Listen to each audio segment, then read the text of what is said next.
तो हम अल्कोहल की वर्सेटाइल कंपाउंड होने की बात पढ़ रहे थे और उसमें हमने क्या देखा था? उसमें हमने देखा था अल्कोहल के पास एक प्रोटॉन डोनेट करने की टेंडेंसी है, इसीलिए इसको हम एसिड कह सकते हैं। लेकिन ऐसा एसिड नहीं है जिसका कि हम लिटमस टेस्ट कर सकें। It is acid in a sense कि ये अपना एक प्रोटॉन डोनेट कर सकता है। पीछे पहुंचो अरमान, यहां दिखेगा नहीं उसको, मुझे पता है 2 लोग यहां नहीं बैठ सकते। जिनको नोट नहीं करना होता अनुबल वही बैठता है, आई डोंट नो क्यों। Thank you. सो अब आपके पास, पहले हम एनसीईआरटी बेसिक को पकड़े। वाटर ज्यादा एसिडिक कि फिनॉल ज्यादा एसिडिक कि अल्कोहल ज्यादा एसिडिक? तो सबसे पहले मेरे पास ये है acidic nature, water, alcohol, phenol. मैं इसका पूरा डिस्कशन करूं उससे पहले आपको एक सिंगल लाइन देती हूं जिससे आप सारे दुनिया जहान के एसिडिक कैरेक्टर के ट्रेंड लगा सकते हैं। सिर्फ एक ही लाइन सोचनी है, लिखे या ना लिखे, एक ही लाइन सोचनी है। हर वो ऑक्सीजन H रिलीज बहुत इजीली कर देगा जिससे ये ऑक्सीजन, देखिए इसकी टेंडेंसी क्या है, इलेक्ट्रॉन खींचना है, इसको इलेक्ट्रॉन खींचना है, तभी इस पे पार्शियल पॉजिटिव, तभी ये H बहुत इजीली निकल सकता है। अगर कुछ भी ऐसा इधर लगा है जो इलेक्ट्रॉन विड्रॉइंग है, कुछ भी जो इलेक्ट्रॉन खींच रहा है, अगर कुछ भी ऐसा है जो इलेक्ट्रॉन विड्रॉइंग है, इस ऑक्सीजन को भूखा कर रहा है, इलेक्ट्रॉन्स में डेस्परेट कर रहा है, डेफिशिएंट कर रहा है, वो ऑक्सीजन इतनी स्ट्रांगली इस शेयर्ड पेयर के इलेक्ट्रॉन को अपनी तरफ खींचेगा, वहां पर H प्लस के लिए निकलना और एसिड की तरह बिहेव करना बहुत आसान हो जाएगा, बहुत इजी। हर केस में हम कितने लंबे चौड़े शब्द लाएं, आंसर निकालने का तरीका ये रखना, ऑक्सीजन जितना डेस्परेट है हाइड्रोजन प्रोटॉन बनके उतनी इजीली निकलेगा। क्लियर? एक यही लाइन लिखने में चाहे हम थोड़ा सा सोफिस्टिकेटेड लैंग्वेज यूज कर लें, but otherwise oxygen desperate means that particular species will release proton very fast, good acid, strong acid. तो अब सबसे पहला कंपैरिजन आता है हमारे पास, कोई भी अल्कोहल, राइट, और वाटर। पहले तो मेरे को वाटर और अल्कोहल के कंपैरिजन में आना है, which is more acidic and why. तो मैंने आपके सामने वाटर अल्कोहल दोनों बना रखे हैं, HOH और ROH। अब आपको साफ तौर पे दिख रहा है एल्काइल ग्रुप का एक इफेक्ट होता है, inductive effect, which is plus I. अपने पे प्लस आई रखता है, सामने वाले को इलेक्ट्रॉन डेंसिटी देता है। तो ये ऑक्सीजन को उल्टा इलेक्ट्रॉन डेंसिटी दे रहा है, तो ऑक्सीजन को हाइड्रोजन से खींचने की जरूरत ही नहीं पड़ी। इसका नेचर है कि मुझे नेगेटिव चाहिए, तो इसको नेगेटिव कहां से मिल गया? R से। तो H से लेगा जरूर, लेकिन विद वेरी लेस इच्छा शक्ति, जिसे मैं बोलूं कोई इंस्टिंक्ट ही नहीं रहेगी खींचने की, कि हमारे पास कहीं और से इलेक्ट्रॉन सप्लाई हो रहा है। तो इस जगह पर इस H का निकलना उतना तेज तो नहीं होगा as compare to what, water. Water में क्या है, कोई डेंसिटी देने वाला नहीं है, इलेक्ट्रॉन डेंसिटी, कोई इंडक्टिव इफेक्ट नहीं है, तो वो किसी भी एक, दोनों H से वो अपनी डेस्परेशन पूरी करने के लिए खींचेगा। यानी please realise, alcohols are more नहीं, less acidic as compared to water. Water is more acidic as compared to alcohol, और बड़ा ऑब्वियस आपको सामने वो दिख रहा है। तो अब ये मत सोचना वाटर तो न्यूट्रल होता है, वाटर एम्फोटेरिक होता है। वाटर एसिड भी बिहेव करता है, वाटर बेस भी बिहेव करता है, डिपेंड करता है सामने कौन है। तो अल्कोहल और इसमें वाटर में कौन से ज्यादा एसिडिक मिले मुझे? वाटर ज्यादा एसिडिक मिला। तो इस बात को चैलेंज नहीं करना, याद रखना, yes water is more acidic than any alcohol. So कोई भी अल्कोहल आए वाटर उससे आगे रखेंगे, राइट? इसमें कोई कंफ्यूजन तो नहीं रहेगा बच्चों? आगे चलो। तो अब यहां पर ठीक है, अल्कोहल वाटर में तो मेरे को दिख ही गया और रीजन भी दिख गया। आपने इतना लिख लिया, शो कर दिया, तो फिर तो लैंग्वेज एक, जस्ट 2 लाइनें एक लिखने वाली बात रह जाएगी। You know that water is more acidic. अब इसके बाद मैं नेक्स्ट पे आती हूं। आप लोग नोट करते करते साथ साथ बताइए इन तीनों में से कौन सा ज्यादा एसिडिक लगेगा आपको? Yes Aditya, first. इधर से भी प्राइमरी आया, प्राइमरी, ओके। आपके आंसर को जस्टिफाई करने की कोशिश करते हैं। मुझे इतना इजी समझ नहीं आया, तो मेरे को नहीं समझ आया, मुझे इसका अच्छा एक्सप्लेनेशन चाहिए। यहां पर एक ही प्लस आई इफेक्ट होगा, यहां पर 2-2 के रास्ते से प्लस आई आ रहा है, यहां पर 3-3 के रास्ते से प्लस आई आ रहा है।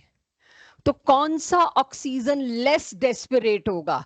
This oxygen is less desperate. अब आपको बोर्ड में क्या लाइन लिखनी है? डेस्परेट लाइन शायद अच्छी ना लगे, it's not a good word, लेकिन अभी एक बारी को पहले कॉन्सेप्ट समझ लेते हैं। आप आंसर निकालना सीख लो, फिर सोफिस्टिकेटेड वर्ड भी मैं ला दूंगी।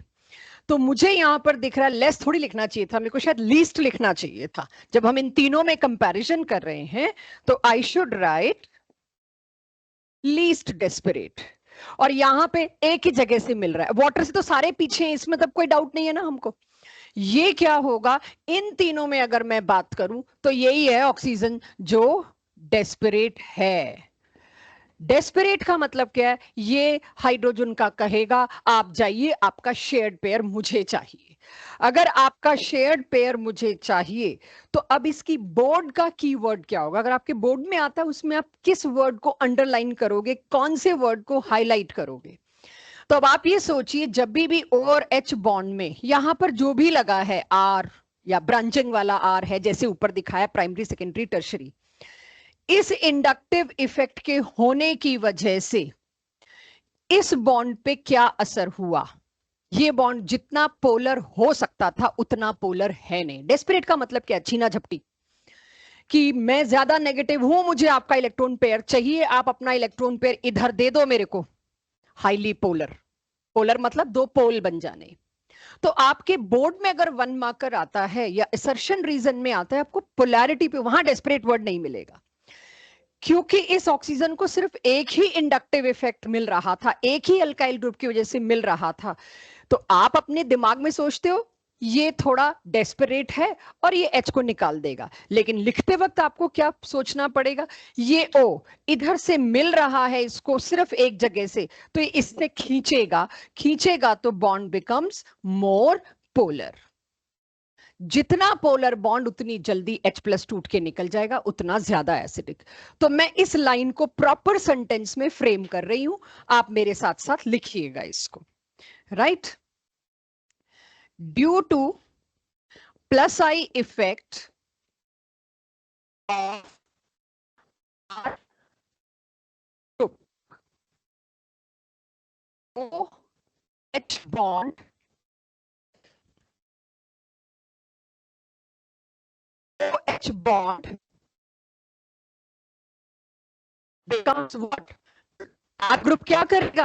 अपनी इलेक्ट्रॉन डेंसिटी दे रहा है, OH बॉन्ड को क्या कर रहा है? Less polar. अब लेस पोलर कर रहा है तो जितना पोलर बॉन्ड होता है उतना जल्दी टूटता है, जितना लेस पोलर होगा उतना ही स्लो ब्रेक करेगा, स्लो ब्रेक करेगा तो उतना ही वीक एसिड होगा। वाटर और अल्कोहल में पूछे same line, primary secondary tertiary alcohol में पूछे तो क्या होगा? टर्शियरी में R ग्रुप कितने होते हैं? 3। ज्यादा inductive effect is making OH bond least polar, not ready to break, weakest acid. तो अब अगर ये लिख लीजिए, चलो मैं इस पूरे को कंसोलिडेट करती हूं कि पूरा ट्रेंड क्या आया मेरे पास। मतलब डिवीजन ज्यादा हो रखा है। अच्छा, वैसे एज कंपेयर टू वाटर, बिल्कुल सही। अगर आपको ये कंपैरिजन वाटर के साथ करना होता तो आप क्या बताते? फिर नहीं, मैं तो यहां प्राइमरी सेकेंडरी टर्शियरी ले रही हूं, sorry, why I am saying this.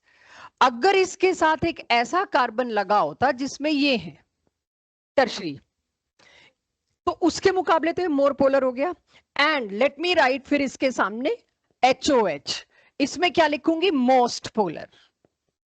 तो आपको बोर्ड में जो वर्ड लिखना चाहिए धीरे धीरे आ जाएगा, आज थोड़ी होनी है डिस्कशन, अब ये 3-4 दिन चल, मतलब जब तक ये चैप्टर चलना है, ये चलनी है कि यहां बॉन्ड फिर पोलर हो गया। आज की डेट में आप डेस्परेट वर्ड प्लीज बिंदास यूज करिए, क्योंकि आज के टेस्ट में मेरे को करेक्ट आंसर्स चाहिए।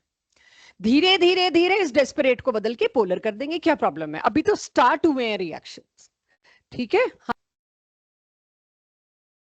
Check, I may be wrong. Acidic strength, इसको जस्टिफाई करना आया 1 नंबर में या 2 नंबर में? स्ट्रक्चर्स बना के करना बच्चों। अगर इसको जस्टिफाई करना आया तो स्ट्रक्चर्स बना के करना। वाटर में आप दिखाओगे मोस्ट पोलर बॉन्ड, अल्कोहल में दिखाओगे लेस, देन टर्शरी अल्कोहल तक आते आते लीस्ट। और आज की डेट में आपका desperate word is very much welcomed. Yes absolutely. अब इसमें देखिए यहां तो मैं ये बना दूंगी, ठीक है। इसका मतलब क्या है, आज जो आपको वर्ड ज्यादा इजी लगेगा, मुझे तो कई साल तक ये इजी लगता रहा था, तो मैंने तो कई साल इससे चिपकी रही इस शब्द से, क्योंकि मेरे आंसर सही हो रहे हैं, मेरे को पहले वो करने हैं। तो मैं इसको क्या बोलूंगी, ये थोड़ा सा लेस डेस्परेट होगा, क्योंकि इसको कहीं और से इलेक्ट्रॉन सप्लाई आ रही है। लेस डेस्परेट है तो एच को धक्का नहीं मारेगा, एकोमोडेट कर लेगा। लेकिन यहां क्या हो रहा है, यहां ड्यू टू रेजोनेंस ऑक्सीजन पे थोड़ी देर के लिए ही सही, वो 5 फॉर्म में से 3 में तो पॉजिटिव चार्ज आएगा। ऑक्सीजन पे पॉजिटिव चार्ज आने से डेस्परेट ज्यादा क्या हो सकता है, मतलब ऑक्सीजन जिसका नेचर है नेगेटिव, उस पे तुमने पॉजिटिव चार्ज टिका दिया। हालांकि इसका कोई बहुत बढ़िया रीजन नहीं है, रीजन दूसरा मैं ला रही हूं। लेकिन जब मैंने आपको आज खड़े होके कही है ये बात, आप आंख बंद करके जितने भी एसिडिक कैरेक्टर के, एसिडिक ट्रेंड के आए ऑब्जेक्टिव में, कोई मर्जी कॉम्बिनेशन आए, एक शब्द पकड़ लो, उससे आंसर सारे सही होंगे। ठीक है, बोर्ड में कैसे सजा के लिखना है, क्या रेजोनेटिंग स्ट्रक्चर्स बनाने, वो मेरा बाद का काम है। बट पहले सही आंसर हो तो हम रामायण तो लिख लेंगे उसके बीच में। तो फिनोल कि में क्या आ रहा है, ऑक्सीजन पे 5 में से 3 फॉर्म में क्या आ रहा है, पॉजिटिव चार्ज। छोड़ा ही नहीं कुछ मैंने ऑक्सीजन के पास। डेस्परेट इज स्मॉल वर्ड, तुमने ऑक्सीजन को पूरा कंप्लीट पॉजिटिव चार्ज दे दिया। यहां पर तो पार्शियल पॉजिटिव सोच रही थी मैं, यहां तुमने पूरा पॉजिटिव चार्ज दे दिया। इससे ज्यादा डेस्परेट कुछ नहीं हो सकता। तो ये सबसे जल्दी अपने एच को रिलीज करेगा सारे अल्कोहल से, सबसे जल्दी ये रिलीज करेगा। ठीक है, तो अब अभी कुछ मत लिखिए, अभी मैं पहले समझाऊंगी फिर लिखना, क्योंकि जो मैं बोल रही हूं वो तो शॉर्टकट है और हर जगह एप्लीकेबल होगा, वो भी लिख लीजिएगा। बट अगर अब मैं कहूं बच्चों, मैंने अभी तक क्या पढ़ा, वाटर किससे ज्यादा एसिडिक था, अल्कोहल से। अल्कोहल में कौन ज्यादा acidic, primary, secondary and tertiary. Phenol इन सब से ऊपर, क्योंकि इसमें तो ना कोई देने वाली चीज थी ना कोई लेने वाली। वो अपने नेचर से इलेक्ट्रोनेगेटिव H+ को धक्का मारेगा। यहां पर O को थोड़ा कॉम्पनसेट करने के लिए अल्काइल लगेगी, तुम थोड़ा सा हमसे ले लो, H को बख्श दो, नहीं निकाला H को। और यहां उल्टा O से उसके इलेक्ट्रॉन को छीनने वाले आ गए, उसके नेगेटिव को पॉजिटिव कर दिया, और ऑक्सीजन इतना बुरी तरह डेस्परेट हो गया कि वो तो H को निकाल बाहर करेगा। ये आपके बोर्ड का सिंपल क्वेश्चन है। 2 तरीके से बोर्ड में आया है, arrange acidic strength of isomeric alcohol. आपको खुद primary secondary tertiary examples create करके उसको एक्सप्लेन करना है, या इनमें से कुछ भी, जस्टिफाई व्हाई दिस ट्रेंड। अब मैं आती हूं इसकी लिखाई पे कि लिखना क्या है मेरे को। अल्कोहल और फिनोल में सबसे पहले तो मेरी क्लास मेरे साथ फिनोल के सारे रेजोनेटिंग, नहीं फिनोल के नहीं सॉरी, फिनोल का एसिडिक बिहेवियर समझे। ये क्या है बच्चों, फिनोल। अगर फिनोल ने एसिडिक बिहेव करना है तो उसने क्या करना है, H+ को रिलीज करना है। H+ को रिलीज करते, ये मेरे को अगले चैप्टर में भी चाहिए होगा, जब मैं कार्बोक्सिलिक एसिड और फिनोल की एसिडिक स्ट्रेंथ बात करूंगी, तो वहां तो मेरे को 1 ही मिनट लगना है, क्योंकि मैं यहां आपको बता रही हूं। तो यहां पर ये क्या बन गया बच्चों, फिनॉक्साइड आयन। मुझे अब ये देखना है एसिड बनने के बाद क्या हो रहा है, मैं वो भी तो देख लूं। ठीक है, वो डेस्परेट वाली बात आ गई, लेकिन क्या कोई और रीजन भी आपने लास्ट चैप्टर में देखा है, जो आपके एराइल हैलाइड्स है वो न्यूक्लियोफिलिक सब्स्टिट्यूशन क्यों नहीं देते, 4 रीजन थे उसके, राइट। ऐसे ही इसका दूसरा रीजन जो कि एनसीईआरटी ने जिसको वेटेज बहुत ज्यादा दी है।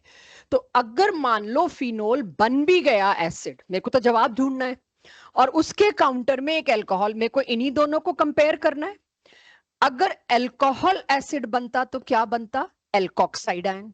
फिनोल एसिड की तरह बिहेव करता तो क्या कॉन्जुगेट बेस आता मेरे पास, फिनॉक्साइड आयन। फिनॉक्साइड आयन में बनाइए मेरे साथ रेजोनेंस। फिनॉक्साइड आयन के रेजोनेटिंग स्ट्रक्चर्स मुझे मेरी क्लास से चाहिए, मेरे साथ साथ बनाएं प्लीज।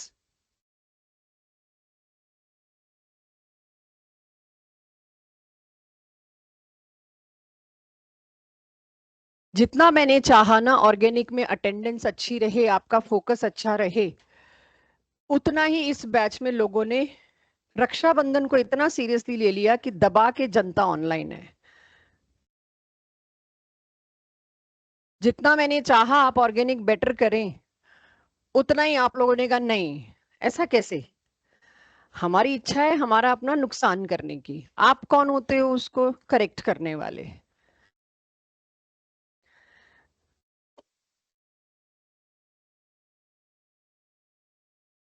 नौकरियां भी बच्चों ऑनलाइन वाली ढूंढ लेना, मम्मी पापा से अलग नहीं रह पाओगे तुम लोग। पीजी बच्चों का बनता है, बट उसके अलावा इतने लोगों का ऑनलाइन, आई एम शॉक्ड यार, क्या करेंगे हम। चलो जी, देखिए फिनॉक्साइड आयन की कितनी रेजोनेटिंग फॉर्म्स बन गई, नेगेटिव चार्ज कितना बढ़िया डीलोकलाइज हो गया। तो बिकॉज ऑफ दिस डीलोकलाइजेशन, इस डीलोकलाइजेशन ऑफ नेगेटिव चार्ज की वजह से phenoxide ion is highly stable. तो H बहुत जल्दी निकाल देगा फिनोल, क्योंकि उसको पता है जो फिनॉक्साइड आयन है वो अपनी परवाह खुद कर लेगा, it will take care of its stability. लेकिन क्या एल्कोक्साइड में कोई रेजोनेंस है? नहीं। एल्कोक्साइड के नीचे आप लिखेंगे नो सच रेजोनेटिंग स्ट्रक्चर या नो सच रेजोनेंस स्टेबलाइजेशन। ऐसी कोई रेजोनेंस स्टेबलाइजेशन नहीं। अगर आपके बोर्ड में एक नंबर का भी आता है, आपको रेजोनेटिंग स्ट्रक्चर फिनॉक्साइड आयन के दिखाने पड़ेंगे। सिर्फ एक वर्ड लिखा होगा ना नीचे, delocalisation of negative charge makes it stable, hence it is more acidic, phenol is more acidic, job done. और वैसे चाहे आप पैराग्राफ भी लिख दोगे ना, ये सारी बात का नंबर नहीं मिलेंगे। करिए इसको।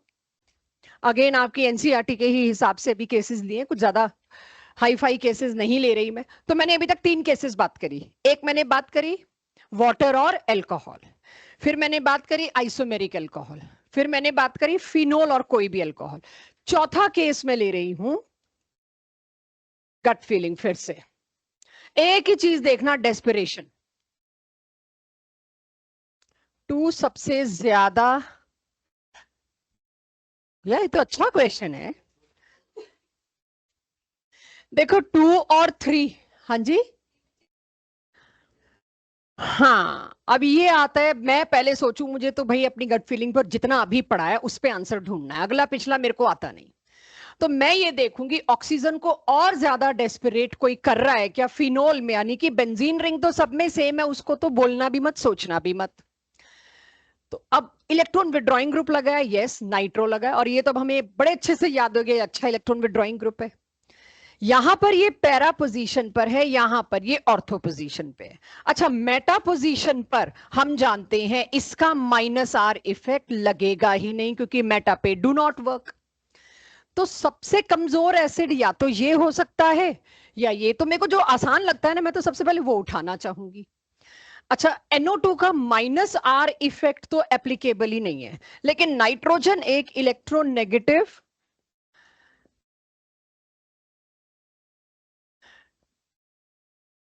नॉट एप्लीकेबल, -R तो इस पे लगना नहीं। लेकिन नाइट्रोजन कौन सा इफेक्ट अभी लगा सकता है? -I।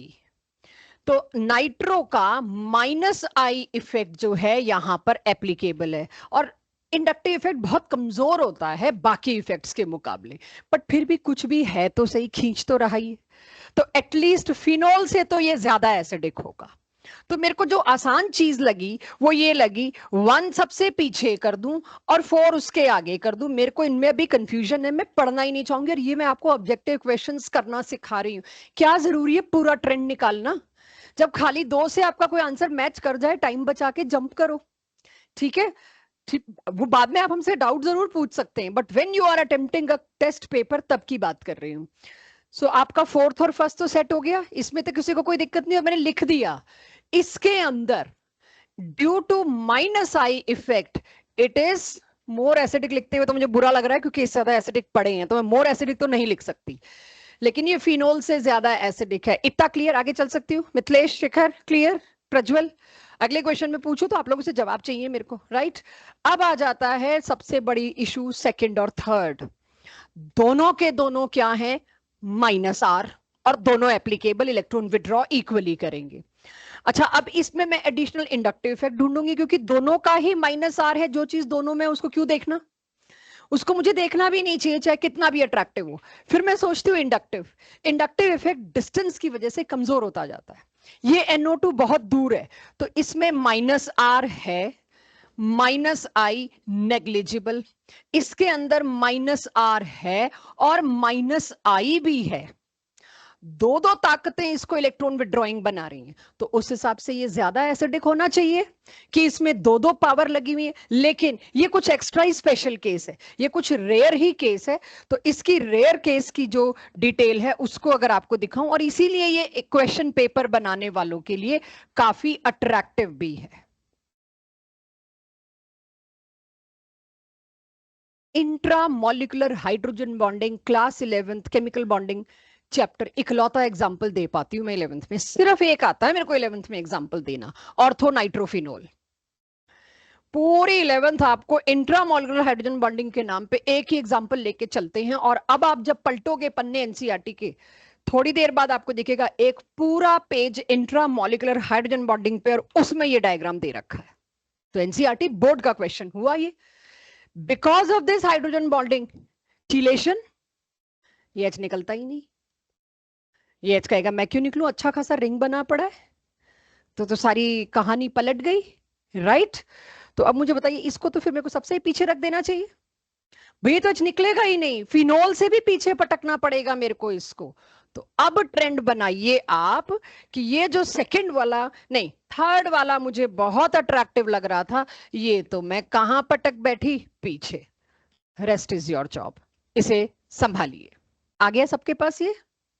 तो ये चीलेशन लिख लीजिएगा, due to intramolecular hydrogen bonding, ये वर्ड आना चाहिए, इंट्रा मॉलिक्यूलर हाइड्रोजन बॉन्डिंग की वजह से हो जाता है चीलेशन।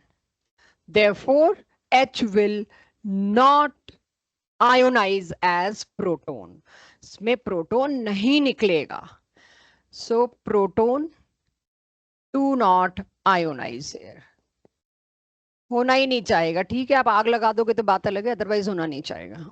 तो अब अगर मेरे को GOC के +1 का इस टॉपिक के लिए कुछ जनरल समरी चाहिए हो, but involving only alcohol phenol, जो हमने डिस्कस किए 4 केसेस वो तो एनसीईआरटी के थे, प्रॉपर आपकी +2 की। अब जरा इसके बहाने थोड़ा सा मैं सिर्फ समरी दे रही हूँ, बहुत डिटेल में नहीं, थोड़ा थोड़ा थोड़ा करके करेंगे। तो अब अगर फिनोल के, I am talking only about aromatic cases now, aliphatic में आपने देख ही लिया भाई, एल्कोहल्स तो एसिडिक बिहेवियर वाटर से भी पीछे चले गए, तो मेरे इंटरेस्ट का एरिया ही नहीं रहे अल्कोहल, तो वाटर से भी कम एसिडिक है, ठीक है। फिनोल मेरे इंटरेस्ट का एरिया है। अगर फिनोल पे आपने ऑर्थो या पैरा पोजीशन पर इलेक्ट्रॉन विड्रॉइंग ग्रुप लगा रखा है, एसिडिक स्ट्रेंथ पक्का बढ़ेगी, लेकिन नाइट्रो उसमें स्पेशल केस है, मैं दिखाई, उसमें हो जाती है हाइड्रोजन बॉन्डिंग, वो स्पेशल केस था, रेयर केस था, मैं दिखाई। और अगर इलेक्ट्रॉन डोनेटिंग ग्रुप या विड्रॉइंग ग्रुप मेटा पोजीशन पर है, उसका कोई रेजोनेंस होता ही नहीं है, ये आपको बताया जा चुका है, बस एक समराइज कर रही हूं। एंड अगर गलती से भी इलेक्ट्रॉन डोनेटिंग ग्रुप मौजूद है, वो क्या करेगा, वो O को अपनी इलेक्ट्रॉन सप्लाई इधर कर देगा, जैसे CH3 ने किया, और वो उसको लेस एसिडिक बना देगा। इसे नोट करिए, फिर एक केस करा के चेक करूं आपने नोट किया, समझा, या खाली बैठे रहे। आ गया सबके पास ये समरी कि डोनेटिंग ग्रुप आके क्या करेगा, ऑक्सीजन को रिच बनाएगा, ऑक्सीजन रिच बनेगा, उसके डेस्पिरेशन खत्म, वो H को धक्का नहीं देगा, कम एसिडिक। विड्रॉइंग ग्रुप आके क्या करेगा, वो इलेक्ट्रॉन खींच के ऑक्सीजन को डेस्परेट बनाएगा, ऑक्सीजन डेस्परेट हो गया तो वो H को धक्का मार देगा as proton, making it strong acid. ये चीज पहले आप क्लियरली अपने पास नोट डाउन करिए। And now no marks for guesswork, I have done everything, just check कि क्या ऐसा केस आया तो आप कर सकते हैं, जस्ट चेक। ये सब हम कुछ कुछ टुकड़ा कर चुके हैं इसका। HY से समझ गए क्या है, हाइपर कॉन्जुगेशन। अगर मेरे को 3 इफेक्ट्स को कंपेयर करना है, सबसे ज्यादा इफेक्टिव होता है रेजोनेंस, फिर आता है हाइपर कॉन्जुगेशन, और सबसे कम वैल्यू रखता है इंडक्टिव। तो आंसर मेरा इन्हीं पे होगी, भाई रेजोनेंस है तो उस पे आंसर होना चाहिए, हाइपर कॉन्जुगेशन तो उस पे आंसर होना चाहिए, इंडक्टिव मेरे को देखना भी नहीं चाहिए, तब देखूं जब बाकी चीजें सेम हो। तो इस केस में अगेन ऑर्थो पोजीशन पर हाइपर कॉन्जुगेशन एप्लीकेबल है, पैरा पोजीशन पर भी हाइपर कॉन्जुगेशन एप्लीकेबल है, लेकिन मेटा पोजीशन पे just like resonance hyper conjugation is not applicable. तो इसमें सिर्फ आपका एक ही इफेक्ट एप्लीकेबल है, दैट इज प्लस आई। तो प्लस आई अब तक मैं ऐसे एरो से बनाती आई हूं। तो देखिएगा बच्चों, यहां ये दे रहा है, and what about these, hyper conjugation की वजह से भी दे ही रहा है। तो देने का काम सबसे अच्छा, हाइपर कॉन्जुगेशन सबसे इफेक्टिव रहा फर्स्ट और सेकंड में।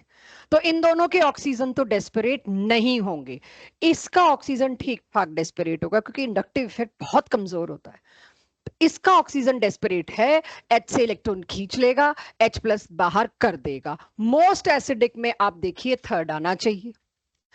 अब आती है बारी फर्स्ट और सेकंड की, अब दोनों में ही हाइपर कॉन्जुगेशन है तो आंसर हाइपर कॉन्जुगेशन से आएगा नहीं, आंसर किससे आएगा, इंडक्टिव से। तो अब इसमें डिसाइडर कौन बनने वाला है, डिसाइडर बनने वाला है इंडक्टिव। इसके अंदर प्लस आई इफेक्ट मोर है, इसके अंदर प्लस आई इफेक्ट नेग्लिजिबल है, क्योंकि डिस्टेंस के साथ प्लस आई कमजोर होता जाता है।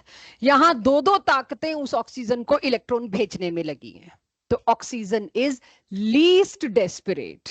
यहां वाला ऑक्सीजन दो दो जगह से उसे इलेक्ट्रॉन मिल रहे हैं, इट इज लीस्ट डेस्परेट।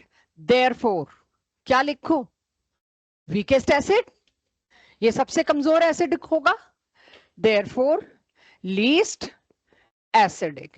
ये केस अब आपको पकड़ना आना चाहिए, मतलब टाइम लगता है ऐसी बात नहीं है, आज हुआ है डिस्कस। डीपीपी में बहुत सारे क्वेश्चन मिलेंगे, फिर डाउट्स आएंगे, फिर डिस्कस होगा तो आएगा। सो इस पे ये मत सोचना पहले ही दिन आपको आ जाएगा, ये टॉपिक स्लो स्लो आपके आंखों के आगे आता रहेगा, आप उसे करते रहेंगे। ये उनमें से नहीं है जो वन गो में आ जाए, ये वन गो वाला नहीं है। सो अपने आप को 2-3 दिन दीजिएगा इसके लिए। आ गई सबके पास जो भी चीज मैंने नोट कराई। अब इसका बोर्ड में क्वेश्चन कैसा आता है उसकी लैंग्वेज भी एक बार बता दूं। जितना ज्यादा एसिडिक उतना ज्यादा के, इक्विलिब्रियम कांस्टेंट के प्रोडक्ट, क्योंकि आपको याद हो के क्या होता है, concentration of product bye reactant, और प्रोडक्ट में ही बनना है प्रोटॉन। तो यस, जितना ज्यादा के मतलब उतना ही ज्यादा प्रोटॉन बना होगा, मतलब उतना ही ज्यादा एसिडिक। तो आपसे क्वेश्चन पूछ लेंगे, एक्सप्लेन व्हाई या comment on the statement K of water is more than alcohol. तो K of water is more मतलब water is more acidic as compare to alcohol, आपको ये एक्सप्लेन करना है। तो मोर एसिडिक थोड़ा प्लेन हो जाता है, के दे देते हैं तो थोड़ा सा आपके लिए मुश्किल हो जाता है। And p K a, what does this p mean, minus log of K, minus मतलब उल्टा हो गया, हाई पी के, हाई के ए मतलब स्ट्रॉन्ग एसिड, हाई के ए मतलब लो पीके। तो जितनी छोटी वैल्यू पीके की होगी उतना ही कोई अल्कोहल ज्यादा एसिडिक होगा। एनसीईआरटी भरी पड़ी है इन सवालों से कि फिनोल का p K is more as compare to paranitrophenol, जिसका पीके ज्यादा है वो लेस एसिडिक है। तो नाइट्रोफिनोल के मुकाबले तो फिनोल का पीके क्या होगा, ज्यादा ही होगा, फिनोल लेस एसिडिक ही होगा, क्योंकि नाइट्रो इलेक्ट्रॉन विड्रॉइंग उसने उसको डेस्परेट बना दिया। तो संभाल पाएंगे इस चीज को बच्चों? लाओ इसको देखो, नीचे वाले को शायद मैंने आंसर, अरे रे रे रे रे, आई होप आपने आंसर ना देखा हो। बताइए, मैं तो आसान पकड़ूंगी जो मेरे को समझ में आसान आए। आप लोग सेकंड को मोस्ट एसिडिक बता रहे हैं, इस पे क्या है, प्लस आर। अभी आंसर पे ध्यान मत देना, लॉजिक पे आना। यहां तो आर लगना ही नहीं, मेटा पोजीशन है, यहां भी क्या है, प्लस आर। दोनों के दोनों प्लस आर है मेरे पास, मींस व्हाट, ये तो उल्टा इलेक्ट्रॉन सप्लाई कर रहे हैं उसको, लीस्ट डेस्परेट बना रहे हैं। ये दोनों तो भाई पीछे आएंगे, सबसे आगे तो मेटा आएगा, फाइट खत्म। तो आगे तो मेटा आ गया, आई होप मुझे लिखने की भी जरूरत नहीं है। क्यों ऑर्थो और पैरा में मैंने ऑर्थो को क्यों आगे लिखा है,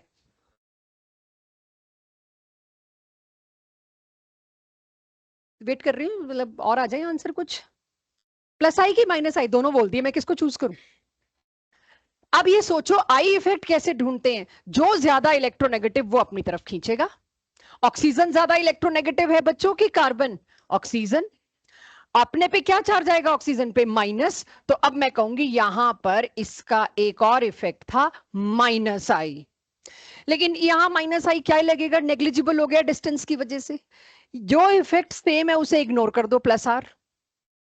माइनस आई का मतलब क्या है? माइनस आई का मतलब थोड़ा सा तो खींच रहा है, थोड़ा सा खींच रहा है तो थोड़ा सा डेस्परेट बना रहा है, इसलिए मैंने ऑर्थो को आगे रखा, पैरा को पीछे रखा। Very popular and very confusing example, not even nitro वाला। नाइट्रो वाला इतना कंफ्यूजिंग नहीं, क्योंकि वो एक ही स्पेशल रेयर केस है, हर कोई रट के आता है, बाकी तुम खुद कर लेंगे। खुद करने में ये बैलेंस आउट उस वक्त होना मुश्किल हो जाता है। अब आपके पास सब कुछ है, जरा इसे नोट करें, कुछ ऑब्जर्व करें मैं क्या करवाना चाह रही हूं, फिर मैं अगले पे आती हूं। इसको अच्छे से संभालिएगा, ये एग्जाम्पल्स रेयर हैं। आज जीओसी का यही टॉपिक मैं कवर कर रही हूं, अल्कोहल फिनोल से रिलेटेड सारी एसिडिक स्ट्रेंथ, और मेरी डीपीपी के क्वेश्चन रिपीट होंगे जो आपको +1 में दिए गए। डीपीपी 2 सबके पास पहुंच चुकी है, तो अगर कोई मेरे से एसिडिक स्ट्रेंथ पूछता तो ये थी बच्चों, और कोई मेरे से पीके पूछता तो उल्टा। एसिडिक स्ट्रेंथ का उल्टा ही होता है पीके, तो धीरे धीरे जाना पीके ऑप्ट करने पे।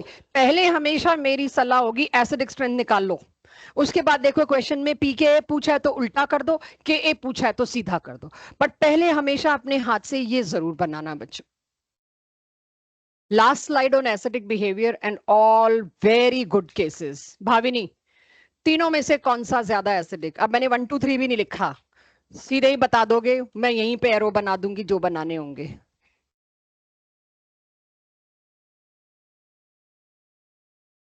OCH3 वाला क्यों?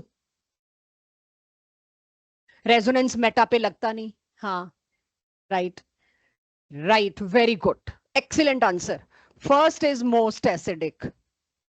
अब सबसे बड़ी बात आती है, मैंने फर्स्ट को मोस्ट एसिडिक क्यों कहा? मैंने टेम्प्ट करने की कोशिश की, कोई तो रेजोनेंस पकड़ लेगा, बट भाविनी ने नहीं पकड़ा। उसने बता दिया भाई मेटा पे रेजोनेंस इफेक्ट ही नहीं होता, तो साइड में कर दो रेजोनेंस। इंडक्टिव, इंडक्टिव में ज्यादा इलेक्ट्रोनेगेटिव ऑक्सीजन होता है कि नाइट्रोजन? ऑक्सीजन। कोई इंडक्टिव हिट के ट्रेंड को रटने की मेरे को आज तक जरूरत नहीं पड़ी, आपको भी नहीं पड़नी चाहिए। जो ज्यादा इलेक्ट्रोनेगेटिव वो ज्यादा खींचेगा, ये ज्यादा खींच लेगा, ज्यादा डेस्परेट बना देगा, इट इज मोस्ट एसिडिक। उसके बाद से ये आ जाएगा। अच्छा, इसको मैं तो उस हिसाब से लगा रही हूँ, ट्रेंड के हिसाब से। Most acidic, then number 2, then least acidic. मैंने ट्रेंड के हिसाब से लगा दिया। दोनों के अंदर इफेक्ट आपकी कॉपी में हो, आप कंफ्यूज होंगे इसमें, मेरा तजुर्बा है ये, सॉरी। इसके अंदर आप यहां पर पार्शियल नेगेटिव बना के माइनस आई करिए, यहां पर भी आप पार्शियल नेगेटिव करके माइनस आई करिए। माइनस आई इसमें हाई है, इसमें लो है। जब तक ये छोटे छोटे शब्द नहीं होंगे आपको दिक्कत आएगी, तो कर लेंगे इसके हिसाब से। चलो जी, लास्ट है, वो मैंने पता नहीं क्यों दिखा रखा है, मेरे को नहीं दिखाना चाहिए था, दिखाई दिया सब कुछ। चलिए जी, 1 2 3 4 में लीस्ट एसिडिक तो मैं ही बोल दूं, यहां पे हाइड्रोजन बॉन्डिंग हो रही है फिर से, ये तो लीस्ट एसिडिक में जाएगा। आप इन तीनों बताओ, ClBrI। बहुत अच्छा क्वेश्चन है ये, गट फीलिंग, गलत होता है होने देना। देखो 4 तो भूल जाओ, 4 को तो तुम पीछे रखो, 4 को मैं थोड़ी देर बाद बात करूंगी। रेजोनेंस तीनों में है, तीनों ऑर्थो पे है, क्या करोगे? ना, नहीं, नहीं, आप लोग इंडक्टिव नहीं लगाओगे, स्टेरिक एंट्रेंस भी सेम होगी, सारी सेम पोजीशंस पर। यस, कौन इजली दे देगा? नहीं, हाइड्रोजन बॉन्डिंग को थोड़ी देर के लिए रख रही हूं मैं, इसको भूल जाओ, पहले तुम इन 3 को दो। वो मैं 3 3 क्या ला सकते हैं? आपको भी थोड़ी देर पहले एक और जगह स्टेरिक आया था, मैंने क्या सलाह दी थी, क्या यूज करना चाहिए सबसे पहले? इंडक्टिव। आपको ऐसे ललचाने वाले कितने भी फैक्टर्स आए, आप किसको प्रेफरेंस देंगे? First resonance, second hyper conjugation, third inductive. जब इन तीनों से बात ना बने तब आड़े टेढ़े फैक्टर्स लाएंगे, तो इंडक्टिव के हिसाब से चलूं? यस, मैंने ये एक्चुअली में करेक्ट ही बना के दे दिया था। ये मैंने लीस्ट क्यों रखा? H निकलेगा ही नहीं। क्यों नहीं निकलेगा? इसका चिलेशन हो रखा है भाई। देखो 1 2 3 4 5 मेंबर रिंग बनी, और चाहिए क्या इसको? ये क्यों निकालेगा अपने H को? This is least acidic and why I am drawing this. अब मैं इसका रीजन आपके साथ छोटा सा लिख देती हूं, जिसको कि आप भी अपनी कॉपी में लिखें। +R and +R। इसका -I इज मोर, इसका माइनस आई इज लीस्ट, और यहां पर दिखा दिया है मैंने hydrogen bond. Mention it and learn it. मैं कह रही हूं वो तो मैंने फैक्टर ही नहीं लाई ना. मैं तो इंडक्टिव इलेक्ट्रोनेगेटिविटी के हिसाब से लाई. रेजोनेंस के कंपैरिजन को मैंने उड़ा दिया. वो रेजोनेंस में देखते हैं हम, मत देखो ना. क्यों? तभी तो मैंने कहा रेजोनेंस में वो देख के ओवरलैप से भी देख सकते थे, उसको टोटली उड़ा दिया. First is resonance, then hyperconjugation and inductive. जब इन तीनों से सेम आए तब ऐसे किसी चीज पे आएंगे. ठीक है, ये आ जाए तो एक और करते हैं. वो तो इजी से आप कर लोगे. मतलब मेन मेरे लिए ये था, this is very very special case. देखिए दोनों स्पेशल केस किस में आए? हाइड्रोजन बॉन्डिंग में. दोनों ही स्पेशल केस. बाकी आप कर सकते थे, वो तो मैंने थोड़ा कंफ्यूज कर दिया आप.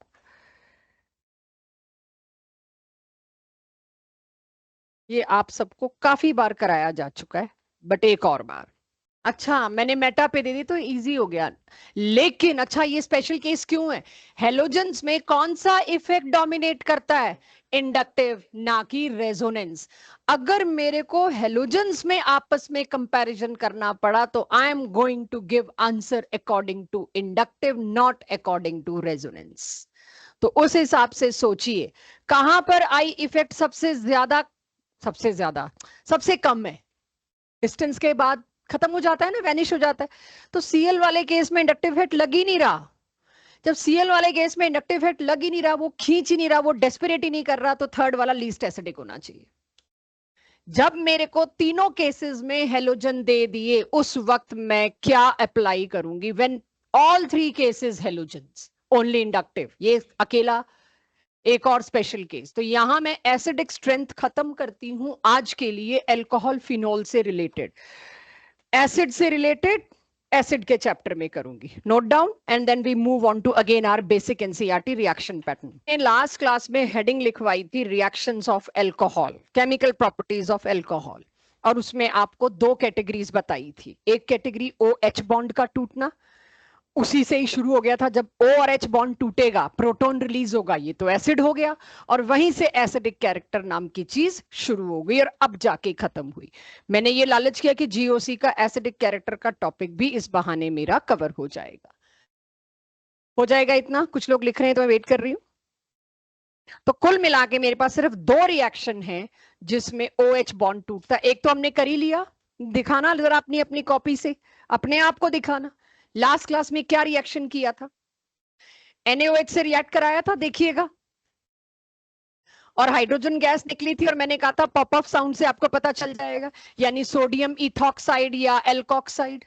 और अगर फिनोल के साथ करोगे तो सोडियम फिनॉक्साइड. मैंने शायद फिर एल्यूमिनियम के साथ भी कराया होगा, जिसमें तीन तीन मैंने अल्काइल लगा दिए होंगे. एक रिएक्शन तो हमने कर लिया. दूसरा और आखिरी रिएक्शन इस कैटेगरी का आता है एस्टरिफिकेशन. अभी मैंने देखा मेरे पास जो डाउट सेशन में बच्चे थे, ज्यादातर एस्टर को लेके परेशान थे. आप कभी कोई नया फंक्शनल ग्रुप सुनते हैं? सुनेंगे, आगे भी सुनेंगे.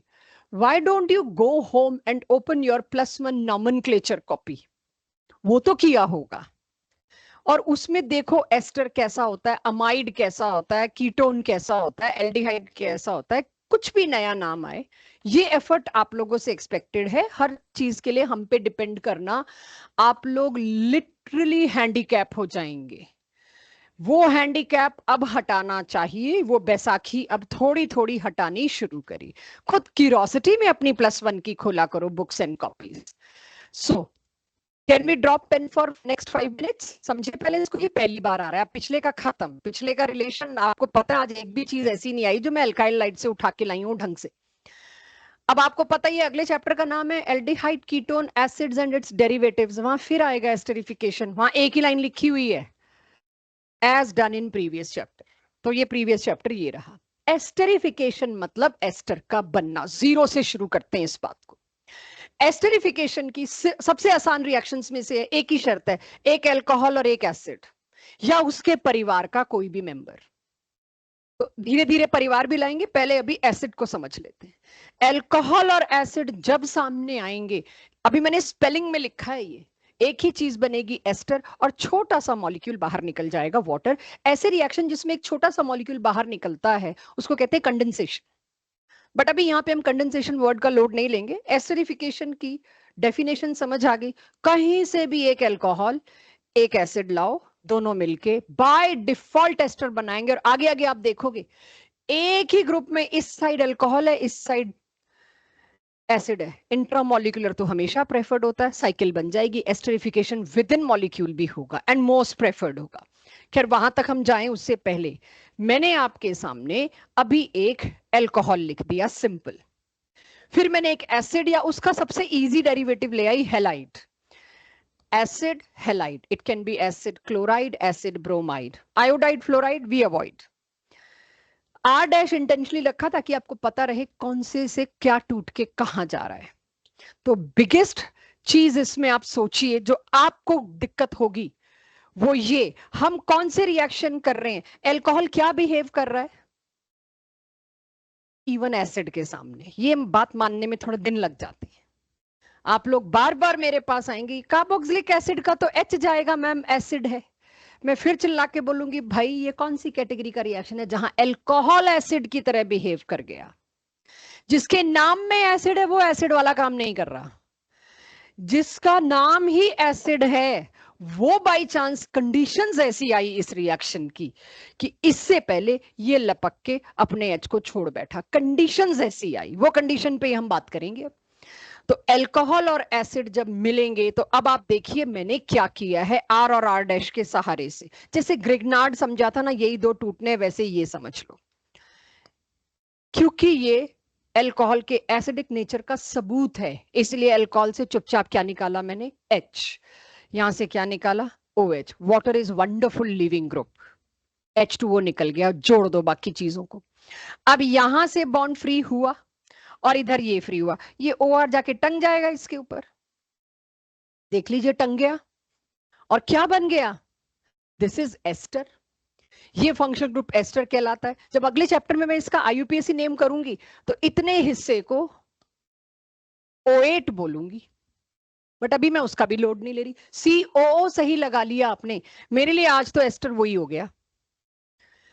अगर मैंने अल्कोहल और एसिड में किया होता तो छोटी सी चीज क्या निकली थी, वाटर। अल्कोहल और एसिड क्लोराइड में लिया होता तो छोटी सी चीज क्या निकली थी, HX। It can B HCl, HBr, कुछ भी हो सकता है। ये कहलाता है esterification. This formed new functional group और स्पीशीज इज एस्टर। अब आपके पास सिर्फ ये वैरायटी आती जाएगी, एसिड के परिवार के सारे मेंबर उठा उठा के लाते रहेंगे हम। ये क्या लाई मैं, एसिड। ये क्या लाई, एसिड क्लोराइड। अब आप सोचिए उसकी जगह मैंने ये लगा दिया एनहाइड्राइड। एनहाइड्राइड से भी क्या बना आपके सामने। अब जरा प्यार से नोट करिए और देखिएगा मैंने आर डबल डैश क्यों यूज किया, एक और आर आ रहा था एनहाइड्राइड में, टू डिफरेंशिएट की क्या हुआ वो करने के लिए। हालांकि let's not use our double dash, आप अभी दिक्कत में ना आ जाएं, आप सिर्फ आर डैश के हिसाब से नोट करिए, उससे पहले कोई सवाल नहीं पूछेगा क्योंकि कुछ बेवकूफी आपकी नोट करने में ठीक हो जाएगी। करिए एस्टरिफिकेशन को नोट और अपने आप से प्रोडक्ट बनाइएगा as well as by product. सारा खेल यहाँ बाय प्रोडक्ट का होने वाला है, किसमें वाटर निकल रहा है, किसमें HCl निकल रहा है और किसमें सिंपल कार्बोक्सिलिक एसिड निकल रहा है। ओ अच्छा अच्छा, ओहो अब समझी। ओ भाई मुझे लगा मेरे बच्चे अब तक तो मेरे हिसाब से ढल चुके हैं, ओए होए होए, आई एम सो सॉरी। मैंने तो एसिड की वैरायटी रख दी, अल्कोहल तो सेम रखा, माय बैड। अब समझी बात, अब क्लियर है। मैंने एज्यूम कर लिया, it was my mistake, ROH लिखना चाहिए था। हाँ चलो अब आगे एक और काम कर देती हूँ, तो ज्यादा LKG आ गई है मेरे पास, 1 2 3 राइट, ज्यादा LKG बैठ गई है मेरे पास, कोई बात नहीं, बनता है, तुम लोगों का राइट है। हर जगह मेरे पास बना क्या है बच्चों, एस्टर। अब मैंने फुल प्रूफ कर दिया, सब कुछ क्लियर कर दिया, यहां भी आपको बना दिया कि जो ऊपर एस्टर बना है वही बना है, क्योंकि मेरी गलती थी, मुझे ऐसा करना नहीं चाहिए था जी। पहले बताइए एस्टरिफिकेशन का मतलब क्या है। फिर से अल्कोहल को आप रिएक्ट कराओ एसिड से, एसिड क्लोराइड से, एनहाइड्राइड से, कोई भी इन तीनों में से ले आओ, बनेगा क्या? एस्टर। इस रिएक्शन को कहते हैं एस्टरिफिकेशन। तो आगे चलते हैं, थोड़ा थोड़ा समझाते हैं।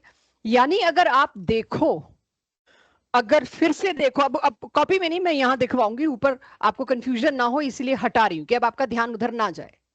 अगर आप ध्यान दें तो एसिड का तो सिर्फ यही हिस्सा इस्तेमाल हुआ। डेरिवेटिव क्या थे? यहां पर OH लगा दो तो कार्बोक्सिलिक एसिड हो गया, यहां पर X लगा दो तो एसिड क्लोराइड हो गया, यहां पर OCOR लगा दो तो एनहाइड्राइड हो गया। डेरिवेटिव्स में तो क्या है, ये चीज बदलती गई जो मैंने येलो कलर से लिया। लेकिन एसिड का कौन सा हिस्सा एस्टर में जा रहा है? मेरे को तो एस्टरिफिकेशन पढ़ना है, बाय प्रोडक्ट थोड़ी पढ़ना है। एसिड का कौन सा हिस्सा जा रहा है? एसाइल। आपको एसाइलेशन कराया जा चुका है, आपको पता है एसाइल क्या होता है? RCO। तो क्या मैं एस्टरिफिकेशन को एसाइलेशन कह सकती हूँ? यस। फोर्थ चैप्टर, जो लास्ट चैप्टर आपकी ऑर्गेनिक का, उसके एनसीईआरटी बैक एक्सरसाइज में right short note on acylation, और हमसे पूछते लोग फ्रीडल-क्राफ्ट एसाइलेशन देना है। अगर फ्रीडल-क्राफ्ट एसाइलेशन देना होता तो कहा जाता right note on Friedel-Crafts acylation. When I am talking about acylation, उसका मतलब है एसिड का ये ग्रुप कहीं भी जाके जुड़ रहा हो। तो एक्चुअली एसिड अल्कोहल को ये सप्लाई कर रहा है, इसीलिए इसको एसाइलेशन के नाम से कल को बोला जाए तो हम परहेज ना करें। तो ये अभी नोट नहीं कर रहे, अभी समझ रहे हैं क्योंकि बहुत नया है आपके लिए और अगले चैप्टर में जाएगा, इकट्ठे नोट करेंगे कोई बात नहीं, इससे ऊपर का तो आप कर चुके हैं। अब मैं आपको प्रॉपर विद लेबलिंग, प्रॉपर अगर दिखाऊं एस्टरिफिकेशन, मैंने क्या लिया? Very popular acid chloride. I hope मेरी क्लास को ये पता है C डबल बॉन्ड O है, COO मत कर देना, ठीक है? अब उसकी आदत आपको डालनी पड़ेगी। ये मेरा एसिड हैलाइड, इसके साथ में कौन लाई? अल्कोहल। जैसे ही मैंने देखा एसिड और अल्कोहल आए हैं, मैं पहले तो अपने दिमाग को समझाऊंगी कि एसिड का H नहीं निकालना, अल्कोहल का H निकालना है। बाई चांस यहाँ H था भी नहीं, बट होता तो भी मैं यही सोचती, भाई अल्कोहल का H निकालो। अब इसका H निकाला और इधर क्या हुआ? H और Cl, HX में आपको बाय प्रोडक्ट बना के बता के बड़ा हेल्प हो जाएगी, बाय प्रोडक्ट पहले बना लोगे। तो मैंने क्या कर दिया? HCl। जब इधर से H गया, इधर से Cl गया, तो ये कार्बन की आपने वैलेंसी खराब कर दी, इस कार्बन को इसके साथ टांग दिया मैंने। तो अब देखिए CH3CO, CH3CO किसके साथ आके टंगा? इस O के साथ। यहां पर O के साथ टंग गया, बन गया एस्टर। साथ में क्या बना? HCl। आपको मैंने एक समस्या दिखाई, ये रिवर्सिबल है। मेरे को अब क्या करना पड़ेगा भाई? रिएक्शन फॉरवर्ड में भागे, रिएक्शन बैकवर्ड में ना आए, मेरे को लॉस बहुत तगड़ा है। उसके लिए what I am going to do, मैं इस HCl को साथ के साथ हटाती जाऊं, मेरे को मैन पावर ना लगानी पड़े। HCl इज एन एसिड, उसके लिए मैंने कौन खड़ा कर दिया? पहले ही बेस। पिरिडीन जैसा बेस लिया, जो तैयार बैठा एसिड आए और मैं उसको सॉल्ट बना के ले जाऊं। ना तो प्रोडक्ट्स पूरे बनेंगे, लीच एटलियर इसको आगे ही दौड़ाता रहेगा, आगे ही दौड़ाता रहेगा। रिवर्सिबिलिटी रोकने के लिए मेरे को पिरिडिन लेना मस्ट है, वरना एस्टर बना नहीं पाऊंगी। मेरे को एस्टर क्यों बनाना है? रोजमर्रा की लाइफ में कहां देखते हैं एस्टर? परफ्यूम्स, जितना भी फ्लेवरिंग है, जितनी खुशबू है, जितने खाने में फ्लेवर है, जो आप वनीला चॉकलेट के नाम पे खा रहे हो, सिर्फ एस्टर की 2 ड्रॉप खा रहे हो, और सेम लिखा है मैंने पिरिडिन का काम। क्योंकि एनहाइड्राइड में सबको इतना कंफर्ट नहीं आता, एनहाइड्राइड की आदत नहीं होती है, जरा कुछ थोड़ा सा कॉम्प्लिकेटेड आ जाए तो प्रॉब्लम होनी जायज भी है। तो मैंने एनहाइड्राइड एक बार और बना दिया, और ये हर बार का है, और एनसीईआरटी में एनहाइड्राइड को ज्यादा वेटेज दी हुई है। CH3CO, CH3CO 2 बार सेम, और बीच में O। लेकिन मुझे पता है एसिड या उसके परिवार के मेंबर से मेरे को सिर्फ एसाइल ग्रुप मिलने वाला है, तो बॉन्ड कौन सा तोड़ूंगी? ये वाला। और यहां कौन सा तोड़ूंगी? पॉइंट क्या है? एसाइल मिला एसिड से और एल्कोक्सी मिला अल्कोहल से, दोनों को जोड़ दिया, बन गया एसिड। यहां फिर एक एसिड बना। तुम लोग सोच रहे हो इस एसिड का क्या करेंगे? मैं सोची रिएक्शन रिवर्स मारने वाला है, मैं क्या करूं? मैं इसको जाके बेचूंगी बाद में, पहले तो मेरे को बनाना है प्रोडक्ट। मैं फिर क्या डाल दूंगी? Pyridine. Take care of this acid. Salt बना के।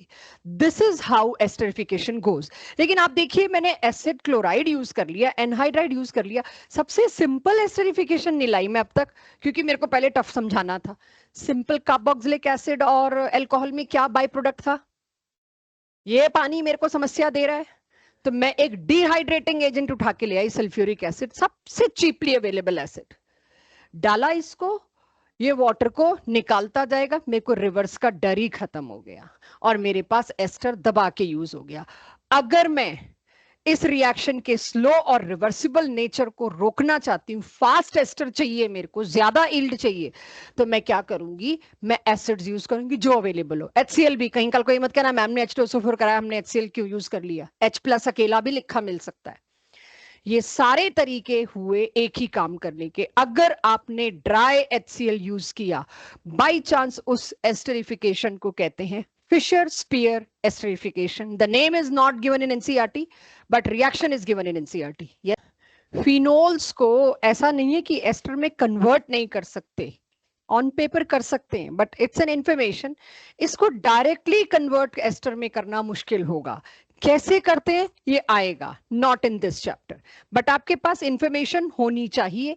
फिनोल्स को डायरेक्टली एस्टर में कन्वर्ट करना मुश्किल है, कुछ तो उसके लिए साथ में सामान लगता होगा, तामझाम लगता होगा। डायरेक्ट एसिड दे दिया उससे एस्टर बन जाएगा, नहीं, इट नीड समथिंग। वो समथिंग की बात जब सही टाइम आएगा तब करेंगे, है आपके एनसीईआरटी का हिस्सा है, जरूर करेंगे। ईज ऑफ एस्टरिफिकेशन, यहां से आपका शुरू हो गया ऑब्जेक्टिव पार्ट, जेई नीट वाला, राइट? कि एस्टरिफिकेशन की ईज सबसे बढ़िया है, इसकी कोई झंझट ही नहीं, प्राइमरी सेकेंडरी टर्शरी कोई कुछ नहीं। जैसे जैसे आर का साइज बढ़ता जाएगा, चाहे अल्कोहल का या एसिड का, ईज ऑफ एस्टरिफिकेशन बढ़ती जाएगी, दैट्स इट। और कोई लॉजिक नहीं लगाना आपने, आर बड़ा हुआ, बल्कि हुआ, स्टेरिक हिंड्रेंस हुई, टूटेगा जल्दी, ईज जल्दी, और उसी को रिस्पेक्ट करते हुए नीचे मैंने ऑर्डर लिखा है। आर बल्कि चाहे वो अल्कोहल्स का, देखिएगा मैंने यहां पर किसका ऑर्डर लगाया है, अल्कोहल्स का, और यहां किसका ऑर्डर लगाया है, एसिड्स का, ईज का।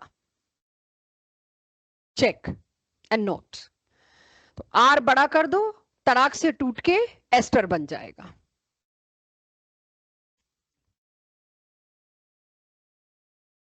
मैंने उल्टा बोल दिया,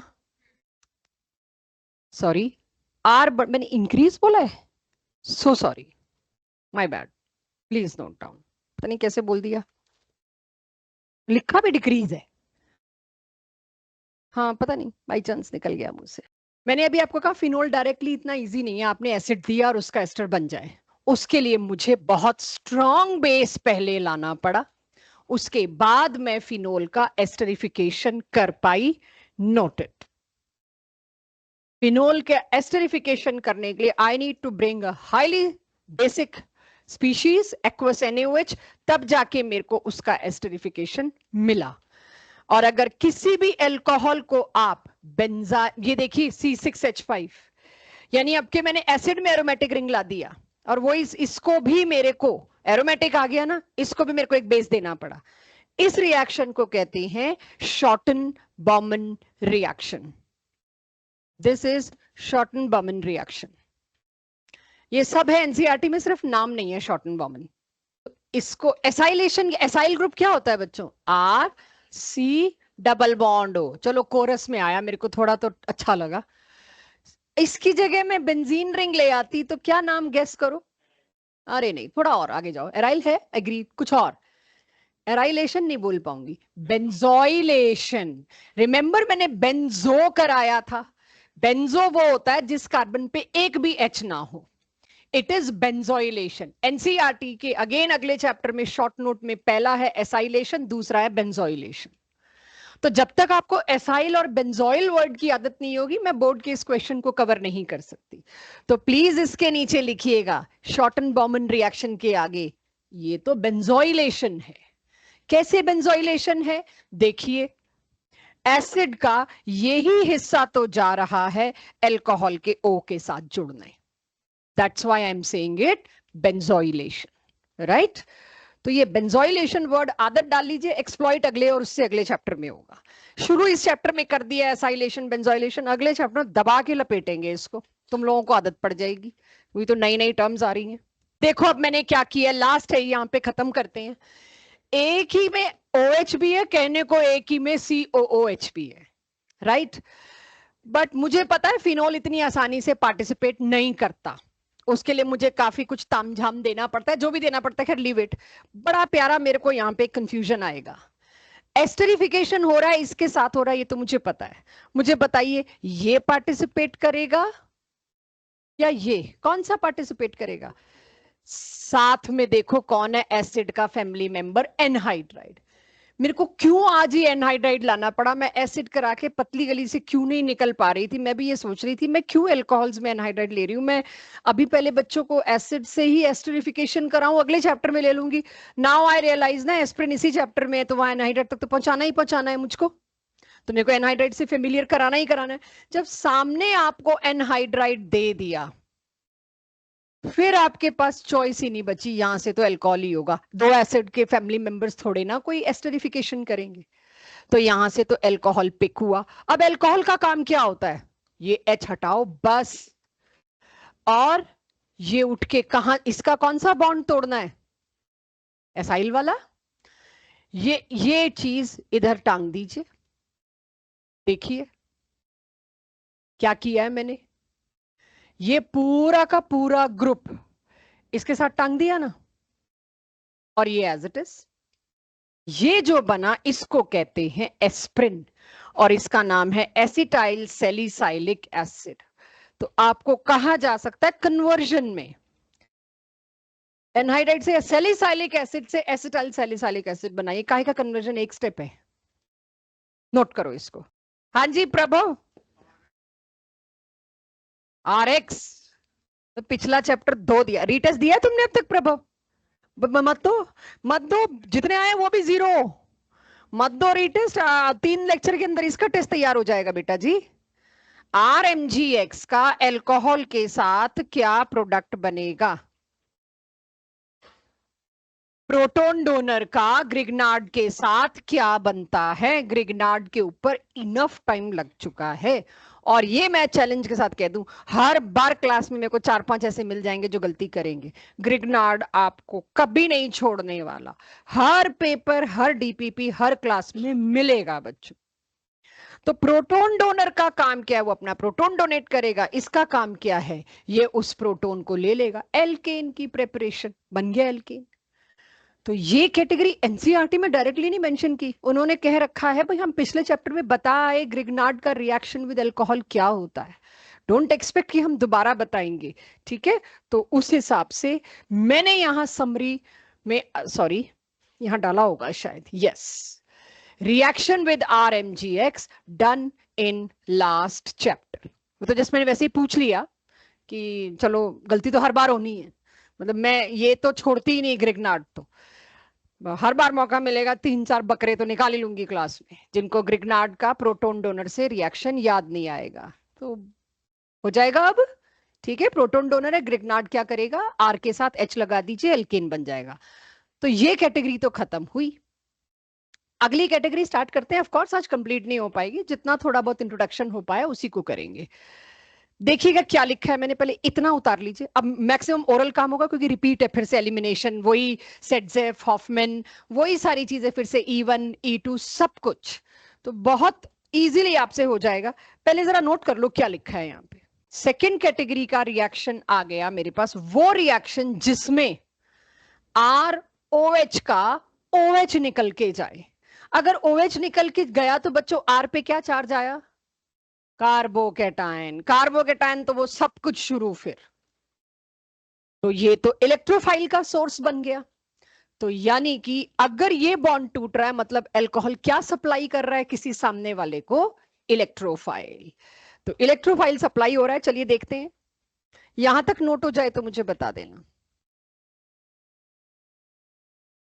ये तो हम एल्काइल हैलाइड की प्रिपरेशन में करके आए हैं, तो मुझे तो बताना भी नहीं पड़ना चाहिए। ये first reaction already covered in last chapter, that is preparation of alkyl halides, alcohol को आपने क्या देते थे हम, HBr या HCl विद ZnCl2, कुछ ऐसा ही देते थे, और उससे क्या होता था, एल्काइल हाइड। हमने उसके अंदर का कुछ नहीं पढ़ा था तब, ठीक है, हमने उसके अंदर का यूं नहीं पढ़ा था, क्योंकि वहां हमारा क्राइटेरिया क्या था, मुझे एल्काइल हाइड बनाना था, और यहाँ के क्राइटेरिया क्या होगा, मुझे अल्कोहल रिएक्ट कराना है। तो थोड़ा सा नजरिया बदलेगा। तो मैं किससे रिएक्ट कराया करती थी, HX। HX क्या है, एसिड। वो क्या प्रोड्यूस करेगा, H+। आपने HBr लिया, HI लिया, HCl लिया, जो भी लिया, वो क्या प्रोड्यूस करता था, H+। H+ किसको जाके ढूंढेगा इसमें, न्यूक्लियोफाइल को। इसके अंदर न्यूक्लियोफाइल कौन है, OH। इससे अच्छा लिविंग ग्रुप मुझे दिखता नहीं भाई। O पे तुम पॉजिटिव चार्ज ला दोगे, O will not handle it, उसको वापस अपना चार्ज चाहिए, वो न्यूट्रल चाहिए। तो उस वक्त उसको लगता है OH2 यानी H2O is a very good nucleophile, निकल पड़ो। यानी कि कहना इसे, और ये बोर्ड का क्वेश्चन है, और वो साल उस क्वेश्चन को लेके मैक्सिमम बच्चा ये बोल रहा था कि आउट ऑफ द सिलेबस है, बहुत डिफिकल्ट आया, 1 या 2 मार्कर। एल्कोहल्स आर इलेक्ट्रोफाइल इन, मतलब मैं एग्जैक्ट लैंग्वेज नहीं बोल रही, मैं आपसे फिलअप के फॉर्म में बोल रही हूँ, फिल इन द ब्लैंक्स की फॉर्म में। एल्कोहल कब इलेक्ट्रोफाइल की तरह बिहेव कर सकते हैं, जब एसिड की प्रेजेंस हो, प्रोटोनेटेड एल्कोहल्स। जब तक आप एसिड नहीं देंगे तब तक एल्कोहल प्रोटोनेट नहीं होगा। प्रोटोनेटेड एल्कोहल ही किसकी तरह बिहेव कर सकता है, इलेक्ट्रोफाइल की तरह। तो एल्कोहल इलेक्ट्रोफाइल नहीं है, प्रोटोनेटेड एल्कोहल इलेक्ट्रोफाइल है। एनसीईआरटी में आइटैलिक्स में लाइन लिखी हुई है। एल्कोहल के आसपास आप प्रोटोन डाल दो, ये सिचुएशन होगी, और वो ग्रुप H2O निकला, विच रिजल्टेड इनटू कार्बोकेटाइन। जब ये पूरा निकल जाएगा, मैं यहां ये खराब नहीं करती, ये मैकेनिज्म आना है। तो यहां तो मुझे सिर्फ इतना सिखाना है आज आपको, अगर एल्कोहल का OH उड़ाना है, इसको बेस बनाना है, बेस इसका बनना नेचर तो नहीं है ना बच्चों, तो क्या लाना पड़ेगा, सामने थोड़ा सा पावरफुल एसिड लाना पड़ेगा। भाई कार्बोक्सिलिक एसिड भी तुम ले आए तो भी ये बेस बनने को तैयार नहीं हुआ, तुम्हें मिनरल एसिड लाना पड़ा HCl, तब जाके ये प्रोटोनेट हुआ, प्रोटोनेट होके वाटर निकाला, और तब इसने अपने आप को इलेक्ट्रोफाइल की तरह प्रूव किया। और ये आपका वही वाला ल्यूकास टेस्ट है कि प्राइमरी अल्कोहल में टर्बिडिटी आनी ही नहीं, सेकेंडरी में 5 से 10 मिनट बाद आनी है, टर्शरी में इमीडिएट टर्बिडिटी आ जानी। अब इसी में इस कैटेगरी को समझने के लिए, तो बोर्ड के क्वेश्चन में सिर्फ एक था, वो जो मेजर पार्ट था, alcohols are versatile compound, justify. तो आप लिखेंगे alcohol in presence of acid can behave as electrophile as shown below. दूसरी लाइन डाल के लिखेंगे, दूसरी हेडिंग डाल के, एल्कोहल विद एसिड्स और metals release their proton in this way as shown below, hence they behave as nucleophiles, क्योंकि alkoxide ion produce कर रहे हैं। तो वो क्वेश्चन भी आपको तैयार करने आने चाहिए इस कैटेगरी में। अगर अब मैं देखूं, पहला रिएक्शन, दूसरा रिएक्शन, क्या हम दोनों कर चुके हैं, एक बार चेक करो, लिस्ट लिख लो कॉपी में, कि ये ना रहे कि हम कुछ छोड़ आए। तीसरे वाला पूरा आप हाइड्रोकार्बन में भी कर चुके हैं, और पिछले चैप्टर में भी पूरा कर चुके हैं, बट इट डजंट मीन कि मैं आज ही सारा करा रही हूँ, फिर भी रिवाइज तो कराऊंगी। सेटजेफ क्या होता है, हॉफमैन क्या होता है, E1 में क्या बनता है, E2 में क्या बनता है, वो मैं रिवाइज तो जरूर कराऊंगी। दोनों categories note, reaction with HX, Lucas reagent, Lucas test already done. Reaction with, वो सारे रिएक्शन वो 4-5 जो थे, PX3, PCl5, P+I2, red phosphorus plus I2, सारे इसी कैटेगरी में आ गए, जो मैं ऑलरेडी अल्काइल लाइट की स्टार्टिंग क्लास में ही कर चुकी। थर्ड, जिसको आज इंट्रोड्यूस करेंगे, एक आधी चीज पूछेंगे, थर्ड इज डिहाइड्रेशन। तो अगली क्लास तो मेजरली डिहाइड्रेशन, ऑक्सीडेशन, या अल्कोहल्स को पूरी तरह खत्म करने में ही जाएगी, रिएक्शंस को, अल्कोहल्स के सारे रिएक्शन हो जाएंगे, जिसमें सबसे बड़ा वॉल्यूम हमारा लगेगा डिहाइड्रेशन। डिहाइड्रेशन वर्ड का मतलब क्या, वाटर निकालना किसी भी चीज से। सबसे cheaply available dehydrating agent sulphuric acid, जिसको आप लेमैन लैंग्वेज में तेजाब के नाम से जानते हैं। राइट। ये किसी भी सरफेस पे गिराया जाए, किसी भी लिविंग और नॉन लिविंग, इमीडिएट डेड होती है वो सरफेस। इवन मार्बल को भी खराब कर देता है, जो मार्बल यूजुअली किसी चीज से रिएक्ट नहीं करता।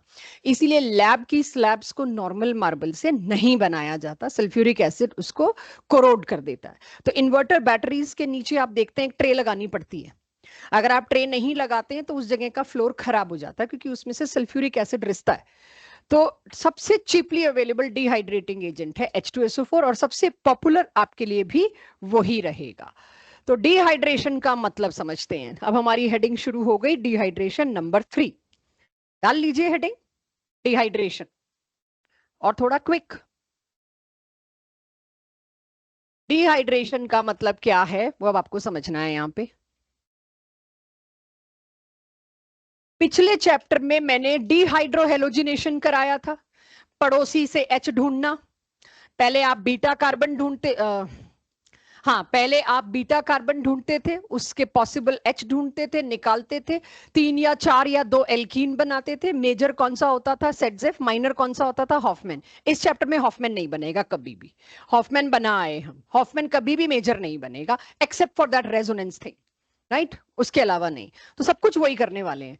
बट ध्यान दीजिएगा, इस पे जरूर ध्यान दीजिएगा। लास्ट चैप्टर में आपको तैयार किया था इस चीज के लिए, अगर हीट आती है ना तो वो एलिमिनेशन की तरफ भागती है चीज। हीट सपोर्ट करती है बॉन्ड तोड़ने में, तो हीट आ गई तो एलिमिनेशन तो है ही जी।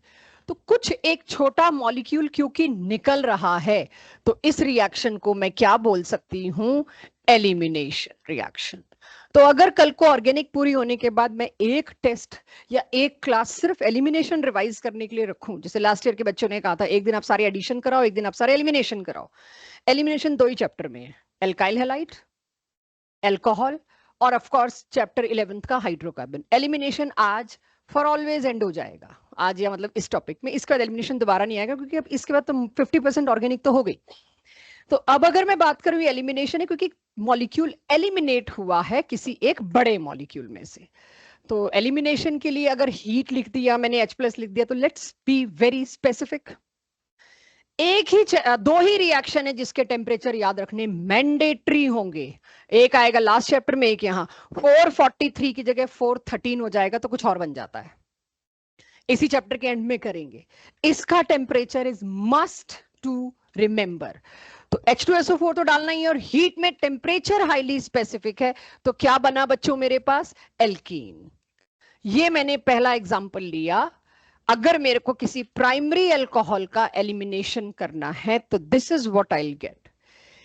इतने को नोट करिए नीचे की ईज को। ये बहुत इजी रहेगा एलिमिनेशन एज कंपेयर टू पिछला एलिमिनेशन, क्योंकि सारे ट्रैप्स आप ऑलरेडी देख चुके हैं। आज तो हम समरी देंगे, मतलब नेक्स्ट क्लास में। ईज ऑफ डिहाइड्रेशन देखिए, बिना किसी टसमस के हमेशा टर्शियरी अल्कोहल जैसे टर्शियरी अल्काइलाइड एलिमिनेशन पसंद करता है। प्राइमरी सबसे लीस्ट होगा, लेकिन ईज कम होगी। इतना नोट करिए। आप मैकेनिज्म लिख नहीं रहे, ये अगली क्लास के शुरू के 10 मिनट में जब आप बातें करते हैं ना, उस वक्त लिखेंगे, ठीक है? क्योंकि मेरे को अगली क्लास में मैकेनिज्म बहुत चाहिए होगा। आज सिर्फ मैकेनिज्म समझेंगे आप, और सवालों के जवाब देंगे, और बाय बाय, राइट। लिखेगा कोई नहीं, क्योंकि फ्लो खराब होगा। इसी पे मेरे को नेक्स्ट क्लास उठानी है। बीटा एलिमिनेशन, बीटा का मतलब पड़ोसी, राइट। डिहाइड्रेशन, इसके मैकेनिज्म में पहला स्टेप, ये मैकेनिज्म एनसीईआरटी में दिया है। इस चैप्टर में SN1 SN2 नहीं है। पिछले चैप्टर में क्या मैकेनिज्म था? SN1 SN2। इस चैप्टर में क्या है? डिहाइड्रेशन। एक ईथर्स में आ जाएगा, इसमें भी 2 मैकेनिज्म है, तो बोर्ड में आते हैं। तो मैं आपको पहले एनसीईआरटी का कराऊं, तो एनसीईआरटी में E1 मैकेनिज्म दे रखा है। E2 एनसीईआरटी का हिस्सा ही नहीं है। तो E1 माने यूनी मॉलिक्यूलर, 1 माने एक ही मॉलिक्यूल डिसाइड करता है रेट को, दैट इज एल्कोहल। जो आप डिहाइड्रेटिंग एजेंट ले रहे हैं वो मायना यहां नहीं रखता, राइट। और E1 में जैसे पिछले में SN1 2 स्टेप था, वैसे ही इसमें E1 3 स्टेप है। कार्बोकेटाइन इसमें भी बनना है। SN1 में भी कार्बोकेटाइन बनता था, इसमें भी कार्बोकेटाइन बनना है। पहला स्टेप तो मैंने बता ही दिया, ये तो फॉर्मेलिटी है। इस कैटेगरी में अल्कोहल को पार्टिसिपेट करने के लिए प्रोटोनेट तो होना ही पड़ता है। तो ये पहला स्टेप तो पता ही था कि alcohol participating in such type of reaction is actually decided by this already proton. तो प्रोटोनेट होते ही आपने पहले ही फिक्स कर दिया भाई बॉन्ड तो यही टूटना है. तो फर्स्ट स्टेप तो क्या हुआ, प्रोटोन गया इसके पास और इसको प्रोटोनेट कर दिया. Oxygen is not happy with positive charge. तो नेक्स्ट स्टेप क्या होगा, कोई कह सकता है एक्सपल्शन ऑफ वाटर मॉलिक्यूल और कोई कह सकता है फॉर्मेशन ऑफ कार्बोकेटाइन, जो पसंद आए. मुझे लगता है कार्बोकेटाइन ज्यादा इंपॉर्टेंट है इसलिए मैंने वो लिख दिया. H2O एज लिविंग ग्रुप निकल गया और उसकी वजह से क्या आ गया, कार्बोकेटाइन. कार्बोकेटाइन आ गया तो शिफ्ट्स एंड ऑल. इस बार एलिमिनेशन की प्रैक्टिस में रिंग एक्सपेंशन रिंग कॉन्ट्रैक्शन दबा के लूंगी. शिफ्ट्स में अब आप लोग इतने अच्छे हो गए कि मैं आपसे गलती नहीं करा सकती. तो इस बार मेरे प्रैक्टिस में रिंग एक्सपेंशन कॉन्ट्रैक्शन थोड़ा ज्यादा रहेगा और आप कर भी लेंगे खैर आसानी से. कार्बोकेटाइन बन गया तो शिफ्ट्स एंड ऑल आ गई. इसके बाद तीसरा स्टेप क्या लगता है क्या होगा, डीप्रोटोनेशन. कि अब क्या है, इसको तो अगर आप पिछले उससे देखें एलिमिनेशन से तो क्या होगा, ये पड़ोसी के H को मांगेगा, एंटी एलिमिनेशन. रिमेंबर, ऊपर और नीचे. ये पड़ोसी के H को मांगेगा, बाहर लेके जाएगा और यहां पर डबल बॉन्ड आ जाएगा. आई होप कोई नोट ना कर रहा हो, टेस्टफुल करेंगे नोट, ये इन्हीं स्लाइड से करेंगे. तो यहां से प्रोटोन गया, यहां -H+ और इसका नाम मैं क्या लिखती हूं, डीप्रोटोनेशन. क्या बन गया, एल्कीन. अभी आप सबको पता है कि इसमें जनरली कौन मेजर बनेगा, लेकिन एक नई चीज और डाल दी, पिछले में बची. एक दो टीपीपी में आए भी आपके डाउट, जिन्होंने पूछे सिर्फ उनको बता दिए, क्लास में नहीं लाई ज्यादा डिटेल में, कि मुझे पता है मेरे पास अभी एक मौका और आना है. तब एलिमिनेशन काफी हैवी हो गया था. अब धीरे धीरे आपका काम बढ़ेगा, आप एक एल्कीन बना के बैठ नहीं सकते सेटजेफ से, ये तो मेजर है. अब आपसे चेक कराऊंगी इस चैप्टर में, जो एल्कीन बना है क्या उसमें ज्योमेट्रिकल आइसोमेरिज्म है, और है तो उसमें भी तुम्हें दो बनाने पड़ेंगे, एक ट्रांस एक सिस, और ट्रांस हमेशा मेजर होगा. कोई भी क्यों आपको पता है, मैं अगली क्लास में जवाब दूंगी जब मेरे पास एम्पल टाइम होगा और आपको काउंटर करने के लिए मेरे पास एग्जांपल्स होंगे. बट इतना प्लेन बेसिक एलिमिनेशन आप सबको आना चाहिए. तो बीटा एलिमिनेशन हो गया मेरे पास, सेटजेफ का मेजर बनना हो गया. बिना पेन पेपर के एक प्रोडक्ट बताइए मेरे को, पेन पेपर ना इस्तेमाल हो, ठीक है. यहां करिएगा, गलती से मत डरिएगा, कोई बात नहीं. तो अगर मैं आपको कह रही हूं आइसोब्यूटाइल एल्कोहल, उसका डिहाइड्रेशन किया, what will I get, isobutyl alcohol. Take your time. मेरे को एल्कीन चाहिए. मैंने कहा आपको आइसो ब्यूटाइल एल्कोहल या आइसोब्यूटेनॉल, कुछ ही समझ लो, ऐसे ब्यूटाइल एल्कोहल कहना अच्छा लगेगा, आइसो ब्यूटाइल एल्कोहल. तो ब्यूटोइन, चलिए एक जवाब आ गया. आइसो का मतलब क्या होता है, दूसरे नंबर के कार्बन पे एक ब्रांच लगा दूं, मैं H नहीं लिख रही. आइसोब्यूटाइल, गलती कहां होगी अब आप लोगों से, आप OH यहां ना लगा जाओ, वो टर्शरी ब्यूटाइल एल्कोहल होता. जब मैं आइसो बोल रही हूं इसका मतलब OH जो है वो प्राइमरी कार्बन पे लगा है, तीनों में से किसी पे भी लगा दो. आइसो बनाने के बाद बच्चे अक्सर यहां टेम्प्ट होता, आदत होती है, यहां लगा देते हैं, वो टर्शरी ब्यूटाइल एल्कोहल था. तो मैंने आपको बना के दिया आइसो ब्यूटाइल एल्कोहल. अब तो कुछ बचा नहीं, बट स्टिल ये जाएगा बीटा, ये है मेरे पास, बीटा पे एक H है. अब आंसर तो आ गया बच्चों, कोई बात नहीं, बट समझ लेते हैं. बीटा पे एक H है, पर पहले मेरे को अपने आप को समझाना है, इस केस में तो नहीं लेकिन आगे. कार्बोकेटाइन पहले सोचोगे, शिफ्ट पहले सोचोगे, रीअरेंजमेंट पहले सोचोगे, उसके बाद एल्कीन दोगे. आई एग्री, यहां पर ये आया. इसके बाद मैं तो शिफ्ट करने में इंटरेस्टेड हूं, क्या है गलती तो होगी, देख लेते हैं एक बार.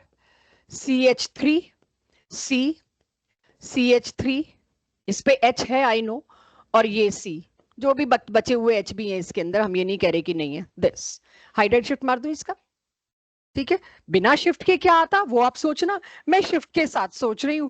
चाहे मैं कुछ भी कहीं भी जाऊं, मैं शिफ्ट, कार्बोकेटाइन आएगा तो मैं शिफ्ट सोचे बिना नहीं चलूंगी, मेरी तो आदत है. हाइड्राइड शिफ्ट कर दी मैंने बच्चों, देख लेना कुछ गलती ना करूं.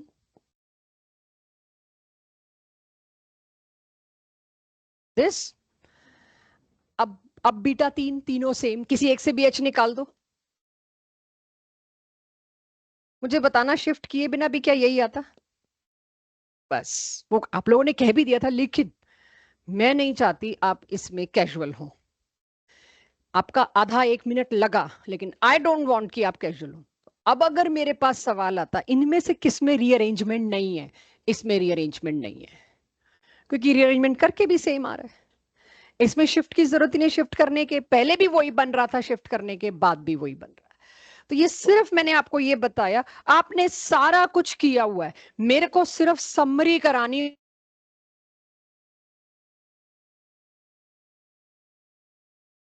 ये हम कर चुके हैं कि ईज प्राइमरी, वही ल्यूकास टेस्ट, इसमें टर्बिडिटी आने में लग गए मेरे को 15 मिनट।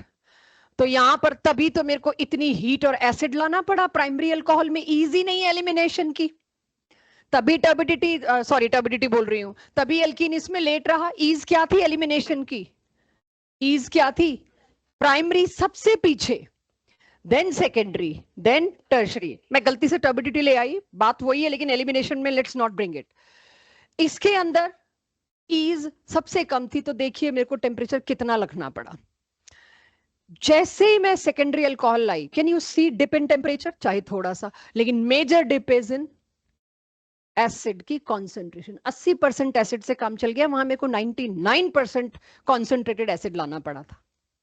यहां मैं H3PO4 ले आई, थोड़ा सा लेस उससे, और वो भी 80%। और टर्शरी आते ही चेक, सिर्फ 20% सल्फ्यूरिक एसिड और 358 केल्विन टेम्परेचर से मेरा काम चल गया। आपको टेम्परेचर इसमें याद नहीं रखने, बट आपको पता होना चाहिए, कंडीशन इजी होती गई। क्यों? क्योंकि मुझे पता है ईज टर्शरी की ज्यादा है। प्रोडक्ट सब में सेम बनना है, एल्कीन और सेडजिफ, उसकी कोई फाइट ही नहीं है। लेकिन एनसीईआरटी में एग्जैक्टली 3 एग्जांपल दिए हैं, इसीलिए मैं 3 example with all 3 information absolutely copy NCERT लेके आई, कि आपको ईज का भी पता रहे। तो यहां पर आपकी ईज आ गई, सेडजिफ प्रोडक्ट आ गया, मेजर प्रोडक्ट हॉफमैन बनाना मैं उम्मीद करती हूं आएगा। तो अगली क्लास में मैं यहीं से पिक करूंगी।